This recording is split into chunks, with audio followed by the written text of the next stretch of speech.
So as many of us know, WWE is trying their darndest to get Roman Reigns over. They're pulling everything out of their hat, throwing everything but the kitchen sink at Roman Reigns to try to get him over.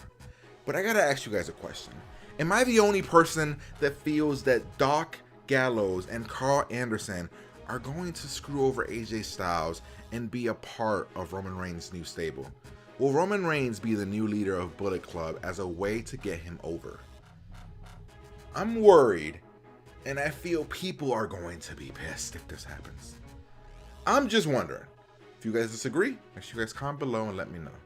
Let's get on with the show. Here we go. Attention. Do I have everybody's attention now?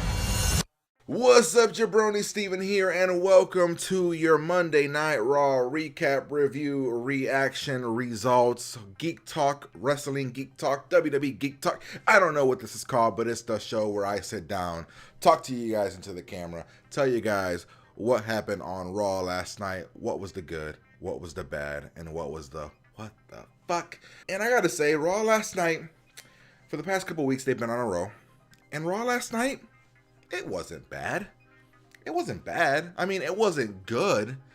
It was okay. They were over there in London, so everything felt like, okay, we have to get as many people into the ring as possible to give the people of London their money.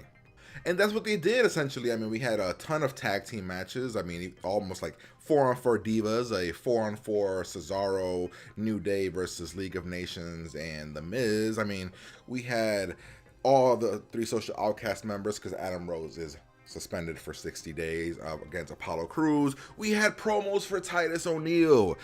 There was just so much stuff there, wrestling-wise or wrestler-wise. They threw as many wrestlers into the ring as possible, as often as possible, but still gave us really good matches in between. But nothing seemed to really grab me and pull me in, besides the Doc Gallows and Carl Anderson attack on Roman Reigns, which, yes, that happened, and we'll talk about that in a little bit. But nothing really grabbed me the way that I wanted it to. So it wasn't a bad show. So, you know, we've been saying that, you know, 3 weeks, or the past 3 weeks, or past 2 weeks, WWE's been really knocking it out of the park after post-WrestleMania. And this week, I'm going to say, it's been going like this. And I'll say that it's like, you know, maybe it's dipping a little bit, but not a lot, not like a drastic dip. Just it dipped, and it kind of went steady. So that's not bad. I'm okay with that. But let's talk about what happened. So to start off the show, we got Ambrose Asylum, the show, the new talk show hosted by Dean Ambrose, taking over for Jericho's highlight reel. Dean Ambrose is coming out doing his whole little gimmick. Then we had Shane McMahon come out. He does his whole thing, which is just further proving that WrestleMania meant nothing. Nothing. Why did he lose? Why? It's like somebody fucked up and he was supposed to win, and whatever. He's still in charge. He's doing his thing. Kevin Owens come out, confront Shane McMahon. They whole thing. Then Jericho, or then Sami, then Jericho. These 4 members are in the ring again, which is cool because 3 out of the 4 we really like. If you include Shane, 4 out of the 5 we really like. Honestly, so we're cool with this. They start to bicker back and forth. They get into it, and shenanigans ensue, and Shane says that he's going to have Dean versus Jericho, and it was Sami versus Jericho and Kevin Owens versus Dean Ambrose. And I'm like, all right, cool. We have 2 set matches that I'm really intrigued by. We also had 2 other matches for the tag teams that were already announced that we know was going to be part of the tournament. Cool. I'm intrigued by those 2. How else are you going to fill the show? We filled it out with 2 4v4 matches and an Apollo Crews shellacking. And also a Baron Corbin match was also in there. So it looked like a pretty healthy show. No Roman Reigns, no Wyatt, because sorry guys, Bray is probably hurt. And not sure what that means going forward, but let's hope it's something good. Let's hope it gets better fast, because we need Bray Wyatt. But nonetheless, let's get into the matches throughout the night. First match of the night was Sami Zayn versus Chris Jericho, and holy shit, a solidly good match. Not gonna lie, both men are really good in the ring. This match to me was as good as any match that AJ Styles and AJ Styles and Chris Jericho have had. To me, that's how good it was. I mean, it's good because it's not stale. We get to see Sami Zayn doing his thing, and we get to see Chris Jericho helping undercard people move forward. So I very much dug that. So I'm cool with that. Chris Jericho ended up winning. I think he did like an eye gouge or something along those lines. So he ends up winning. I think he eye gouged him and pushed him into the ref or something like that. Like I said, Raw wasn't that super exciting for me. It wasn't bad. I was just kind of tuning in and out throughout. But I remember this match was really good. But I think most of the matches of the night were pretty good. So this match was really good, and I actually really enjoyed it. Next, we have Enzo Amore and Colin Cassidy versus the Dudley Boys. Now, this one was imminent, and it was going to happen, and it was building up towards it, and I thought it was going to be a big deal. I thought it was going to be something spectacular. I was like, okay, we've been waiting for this match. This means something. It meant nothing. This match was BS all around. Now, I love Enzo and Cass. They come out, they do their thing. Great on the mic. Enzo's amazing. Big Cass does his thing. The Dudley Boys come out, and the Dudley Boys, as we all knew, we're gonna squash to Enzo and Cass because they're the new guys. It meant nothing. It didn't fuel anything. Nothing happened in it. Like, that's upsetting to me because I thought the Dudley Boys versus Enzo and Cass was gonna be something that they were building towards, but it just ended. Like, it was simple. No cheating. No shenanigans. Just a clean win for Enzo and Cass. The Dudley Boys lose. But no fuel to the fire. No hitting from the back. And I'm just like, missed opportunity, WWE. Missed opportunity. And those words are going to come out again later. Maybe next. I'm not even sure. Maybe next. These words are going to come out again. Missed opportunity. Like, I don't get it. You didn't really showcase Big Cass or Enzo. Not really. Like, not in the ring, which is what I wanted to see. I was super excited because this is their first match on Raw. They've been mostly fighting on SmackDown, or they fought one time on SmackDown. But yeah, this match didn't mean anything, honestly. I mean, they advanced in the tournament, which is what we expected, but this rivalry from the Dudley Boys does not continue. Next, we got Roman Reigns in the ring, and he's talking about he's not the bad guy. He's not the good guy. He's just the guy. And I swear I wanted to just smack you, Roman. Roman, stop. You're better than that. Stop. Like, who in the back is telling you, Roman, you know what's awesome? Go to the back, and when you come out, say the same shit you said 3 weeks in a row. Like, just say it. Say it the exact same way. The fans will eat it up, and they'll love it. This week, they tried to alter the audio, which I noticed. I did. I was like, hey, booze, and then, wait, where'd the booze go? The fuck happened? Like, altering up the audio, which is weird. I thought we were turning him heel, and now we're not turning him heel, and now he's doing he did some heelish stuff, so he is. And then why mess with the audio? Let him be a heel, let him be whatever he is, not the bad guy, not the good guy, just the guy. Whatever.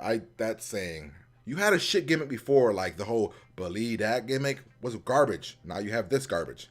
Thumbs up, Roman. Whoever's writing you your catchphrases sucks. Seriously, sucks. Nonetheless, he's out there, he's doing this thing. I think he calls out AJ Styles. AJ Styles comes out. This was like, I was super nervous because I was watching this, I'm like, oh my God. We got Roman, who's not good on the mic. And we got AJ Styles, who's not good on the mic. And these two guys are going to be in the ring together, being on the mic. Oh my God. It wasn't as bad as I thought it was going to be. They went back and forth. This is where people must have must have hated this because they're just talking about, hey, you're great. Hey, no, you're great. And you may be great, but I'm great. And it's like, motherfuckers, you're fought the fight. One of you fuckers has to be the bad guy. If AJ's not going to be Bullet Club and Roman's going to, and Roman's not she, like, what? No. I respect everything you do. I respect everything you do. No, Roman, no. Like, he did say a cool line when he was like, I'd rather be respected with the championship, or I'd rather be disrespected with the championship than respected without it. And then AJ said something along the lines, I'd rather have both, which was cool. I didn't mind that.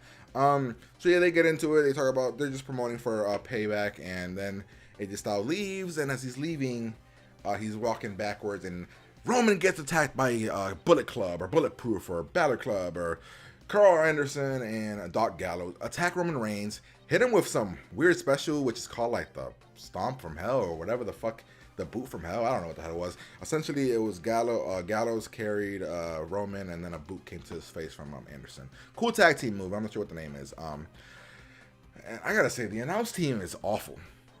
Awful. Like, oh my god, it's awful. Like, it's just awful. They ruin everything almost. They ruin everything. They did something later, or JBL said something later about Apollo Crews that I'll say now just in case I forget. But Apollo Crews had a match against the Social Outcasts, and throughout the match, JBL said the words, "If the black man loses, they own him." And I'm like, what? Nonetheless, let's get back to Doc Gallows whooping on Roman Reigns with Carl Anderson. Yeah, so this was interesting because when AJ was backing up, he was just shocked, like, oh my god, they're beating up Roman Reigns and they're just destroying him, and they're clapping and doing their. Are they not allowed to do the bullet thing anymore? Because they didn't do that. They just did this time, which they've always done the crossing guns. So I'm not sure. This is the Wolf. This is the NWO Wolfpack thing or whatever. So maybe they're not allowed to do certain things anymore. But whatever. Then the segment later, Roman's in the back having an interview, and AJ walks up to him and he's like, "Roman, I swear, I didn't know they were gonna do. We were friends. I didn't know what they were gonna do." And I'm like, oh no. And that's when my intro comes in. Is Bullet Club gonna be Roman's new stable? Because if you guys don't follow New Japan, when AJ left for WWE, the way that they wrote him off was Bullet Club just destroyed AJ, which included Gallows and Anderson whooping on AJ Styles. So I'm wondering if they're going to maybe create some type of stable for Roman with these guys. And this is all just a ploy, honestly. Maybe this is the beginning of Roman turning heel. I think people are going to be really mad if AJ isn't in charge of Bullet Club. I think people are going to be really mad, honestly. I don't know. It's going to be intriguing. Very intriguing. But this was an okay segment. It was fine. Bullet Club constantly attacking really does help things, and people do get excited about that. So I'm cool with that. Next, we had Fandango versus Baron Corbin, and this is a squash match.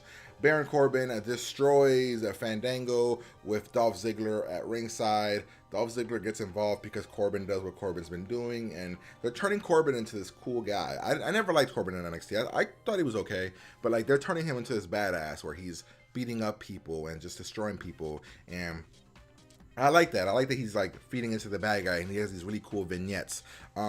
But then they had Dolph come in, get involved, and Corbin just kicks Dolph or whatever. I do like End of Days or whatever the hell you call Corbin's finisher. It's pretty awesome. I'm not gonna lie. I think he has a good signature and a good finisher move.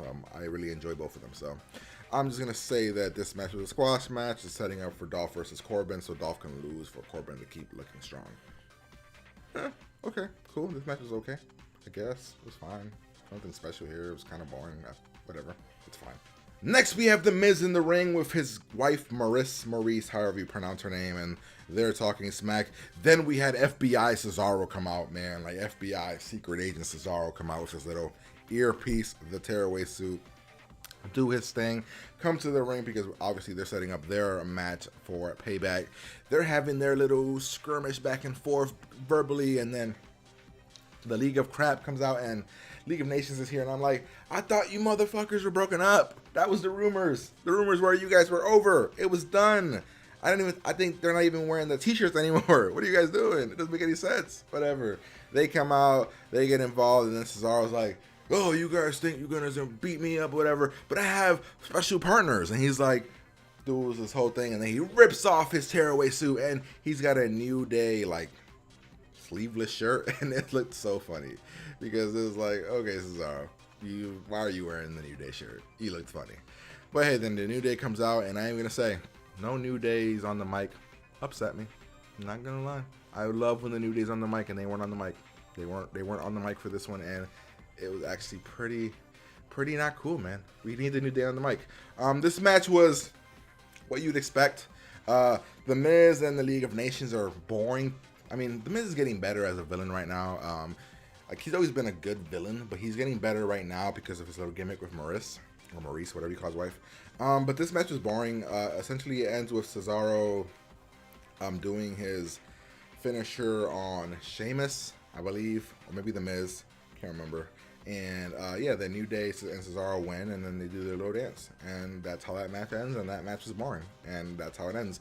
And that's all I gotta say. Then we had a 4v4 Divas match that was fine. I mean, it wasn't bad, but it was equally as good as the Cesaro New Day versus League of Nations and Miz match. Honestly, you had Paige, Sasha Banks, Becky Lynch, and Natalya versus Tamina, Naomi, Summer Rae, and Charlotte.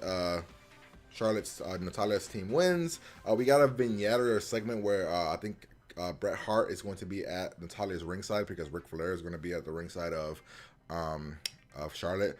Ric Flair versus Bret Hart at WrestleMania 33. Calling it here, folks. Calling it here. Yeah, so this match was fine. This 4v4 match, it was fine. Equally as good as the other one. Not much to say about it. It just kind of happened. Natalya and Charlotte, I am excited to see how that match plays out. And I'm intrigued to see if... I mean, Natalya has looked good every time she's fought Charlotte, so I'm actually pretty intrigued about that. Then we had our next squash match of the night. And it's not the way I expected it. So we had the Vaudevillains versus the Usos. Now the Vaudevillains have won in their tournament on SmackDown, and the Usos won in their first round as well. But Doc Gallows and Carl Anderson beat up the Usos pretty bad. The Usos came out with the shoulders hurt, selling the injuries. This match lasted all of 5 minutes. The Vaudevillains destroyed the Usos pretty fast. And I gotta say, what do they call the whirling dervish is not a good finisher. I'm sorry. I feel that both the Vaudevillains and Enzo and Cass have very weak tag team finishers. Neither one of them feels particularly very strong, and I don't know. I'm confused as to why the Usos lost this match in the way that they lost. I get it. We make the Vaudevillains win, and we set up a potential Vaudevillains Enzo and Cass match to showcase their skills. But I'm just shocked, honestly, because the Usos lost so easily. Maybe they're setting up a Doc Gallows and Carl Anderson tag team match versus the Usos at Payback. I don't know. I'm not sure what's happening here. But I will say that this match was kind of boring as well. Honestly, nothing really happened. The whirling dervish was, I don't know, it's not a good finisher. It's just, it's a running neck breaker. I don't know. I think it's I don't know what it is. It's not a good finisher. I don't like it. I don't like it at all. It's very old school, and I get that's their gimmick, but it doesn't look like anybody should lose to that. But it was what it was. The match was okay. No, I'm not gonna lie. The match was boring. It was a boring match. The Usos need to change their gimmick, and the Vaudevillains didn't look strong. They beat them. They looked strong, but not in a good way. So yeah, that's what this match was. Next, we have the match that I mentioned earlier: Apollo Crews versus Heath Slater. They had a whole thing where now Adam Rose is off TV for a while, so the Social Outcast is looking for a new member, and they wanted it to be Apollo Crews, and they were saying that if Apollo wins, they won't bother him anymore, but if he loses, then he has to wear the Social Outcast shirt, which is like a bad thing or whatever. So I like Apollo Crews, I really do. He's not very good on the mic, and he doesn't seem to, his charisma and his enjoyment doesn't seem to come off when he's not in the ring wrestling. When he's on the mic and backstage doing his things, he doesn't look like he's having fun. And his character is supposed to be one that's having fun. So if you're going to have fun, you have to sell it. And in his mic things, he just seems like somebody out of place. And for those of you that don't like Heath Slater or Bo Dallas or Curtis Axel, they're good at what they do. They're good. They're funny. Apollo Crews is not. So I think that him being a part of Social Outcasts and them kind of worshiping him as in he's their big guy that they look up to would actually be better for Apollo Crews, honestly. Yeah, he'll be on the team and he'll be the reason that they start winning. People will respect them more if he's on the team because he'll start winning. I think that's actually a better gimmick for him than what he has right now. He keeps winning, but they gotta turn his gimmick up backstage. So this match, essentially, Apollo Crews wins and he's not on the team and the match ends. So yeah, it's what it is. Wasn't that good of a match. Apollo Crews is just squashing the guy again. To end the night, we have Dean Ambrose versus Kevin Owens as the main event of the evening, and people loved the match, and the match honestly was pretty okay. It was pretty good. I enjoyed it. I thought it had some good spots. Kevin Owens and Dean Ambrose have had a great rivalry in the past. They can do work in the ring. This is another one of those where Kevin Owens loses clean again. This is like the fourth time in a row that Kevin Owens has lost. I don't know what we're doing with Kevin Owens. He keeps losing, and he keeps losing, and he keeps losing, and I don't know why. I get it. He's going against Dean Ambrose. You want to make Dean Ambrose look good, but he's just losing. Like, he's just getting caught off like guard with moves and then losing. I don't know what the point of that is. Yeah, Kevin Owens lost. He's looking really weak to go against Sami Zayn. I don't get what the point is. Let me see how the match went. Delivered a Fisherman Buster off the rope. Re-energized the audience. Yeah, Dirty D's and a clean victory, guys.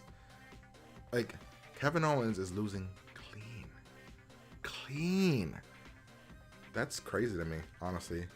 But it is what it is. Kevin Owens loses clean. Dean Ambrose wins. Dean Ambrose celebrating, and out of nowhere, Jericho comes out with his, I think it's called the Code Breaker, and that's the match. Or that's the ending. Dean Ambrose on the floor. Jericho over him, just looking at him. Jericho, the scarf, dude. Your scarves, dude. Dude, your scarves. I get it. They cost a lot of money. But this one was over the top funny. But nonetheless, it was a pretty decent Raw, like I said. Nothing really happened, but we did continue the stories that we've been liking for the past 2 weeks. So that's why I said it was going like this, and this week it just kind of went straight. Didn't dip, just went straight. Fine show. Let's hope next week we pick it up, because that's the week. I think we have 2 more weeks before Payback, or maybe 1. We pick it back up, get some energy back into this stuff. Maybe, I don't know what else we can do, but let's hope that there's more energy next week. But nonetheless, ladies and gentlemen, hopefully you guys enjoyed my Raw recap, review, reaction, results. Don't even know what to call this. I was thinking about WWE Geek Talk because I think it sounds cool, but I'm a nerd, so I don't know. But ladies and gentlemen, make sure you guys comment below. Let me know where I was wrong. Let me know where I was right. Let me know, what did you guys think of Raw this week? Was it amazing? Was it the worst thing you've ever seen? It wasn't. But you guys can say it was, and you guys can call me all the nasty names you guys want in the comments below. It's amazing. But ladies and gentlemen, I'll talk to you guys later, and I know you guys like it when I say ladies and gentlemen. But I'm going to get out of here. Make sure you guys comment, like, subscribe, check out other channels, and be on the lookout for some Game of Thrones stuff that's coming out soon. A lot of it, at least 3 videos on it. Look up for that, because I'm a huge Game of Thrones fan. And let's hope that next week's Raw is better. As always, guys, talk to you guys later. Peace!